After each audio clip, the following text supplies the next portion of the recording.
The GFI right there, if you reset that, if you have no power at the master or the hall bathroom, that's where the reset is. Okay, and that's the same for the back outlet. There's an exterior outlet in the back wall. That one, if there's no power, it also resets there. So those are all GFI protected through that one. The kitchen, you can always add if you want to. They're about $14, $15 each. You probably just put them right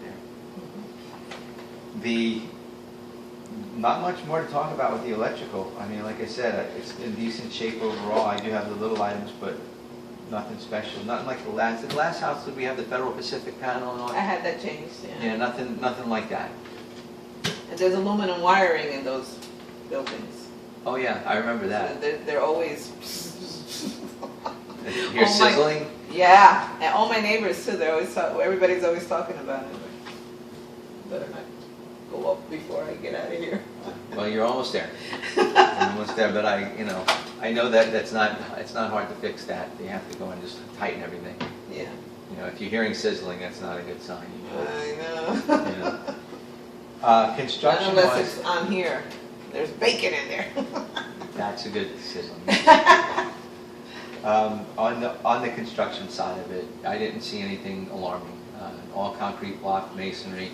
In fact, when I checked the hurricane straps upstairs, I was actually pleasantly surprised. The ones I had access to they come up from the block and they wrap around the truss.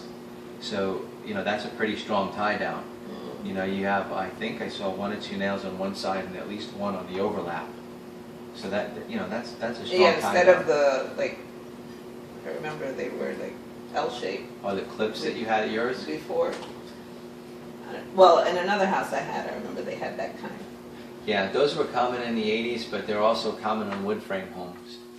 You know, if you got them in a wood frame at the top plate, you know, that's easy to recognize. This is right, it goes block to the top and then your truss sits on top and it just wraps right around it. It's not as strong as something that you would find today, but it's close considering the year.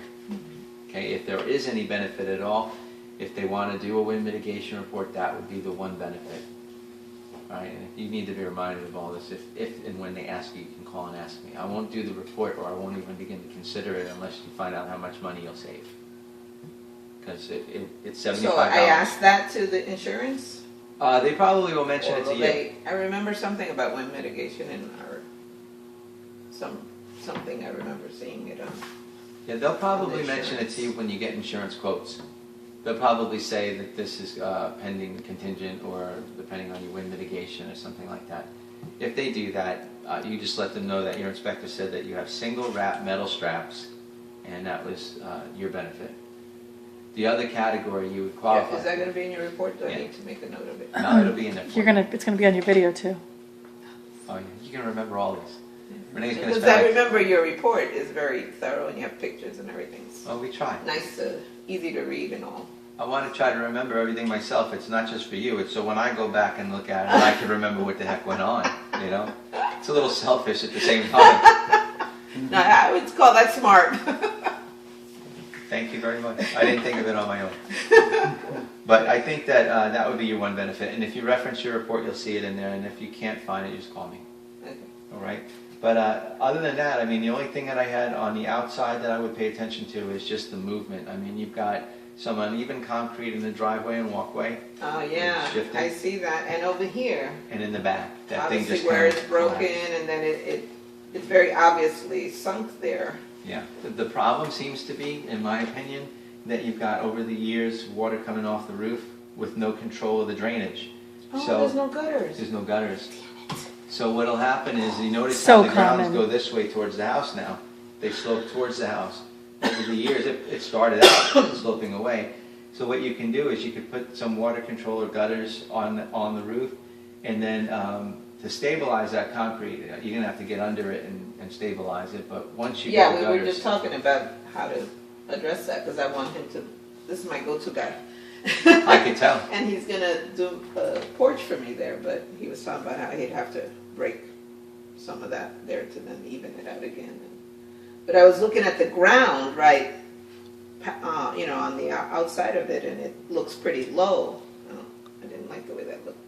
Yeah, that's years and years and years of erosion. Yeah. Once you I control, hadn't thought about the gutters until just when you said that, then I realized, oh, there aren't any gutters in.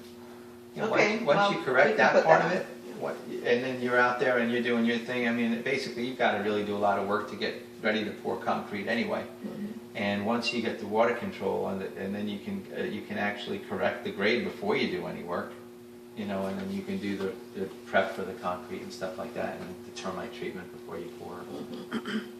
But that's what I think has happened back there. I think there may have been some trees, you can see the holes back there, so you can fill all that in when you work in the back.